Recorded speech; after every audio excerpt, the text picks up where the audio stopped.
ऋतू कोणताही असू दे, दुपारच्या जेवणासोबत काहीतरी चटपटीत तोंडी लावायला असेल ना, तर मग मजाच येते जेवायला.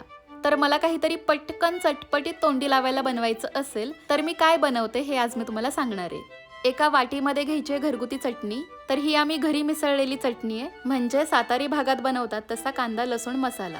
साधारणपणे 4 चमचे चटणी मी ते घेतली. यामध्ये एका अख्ख्या लिंबाचा रस आपल्याला टाकायचा आहे. येस, एक अख्खं लिंबू वापरायचंय आणि त्यासोबतच 1 पळी तेल टाकायचंय, जे आपण स्वयंपाकासाठी वापरतो तेच. यामध्ये तुम्ही चवीप्रमाणे मीठही टाकू शकता. आमच्या चटणीमध्ये ऑलरेडी असतं, त्यामुळे मी टाकलेलं नाहीये.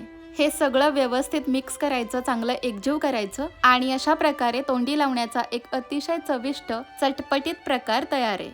मस्त आंबट तिखट लोणचं खातोय की काय अशी चव लागते याची. आणि याच प्रकारे तुम्ही जास्त क्वांटिटीमध्ये बनवून फ्रीजमध्ये हे महिनाभर स्टोअर करून ठेवू शकता. नक्की ट्राय करा.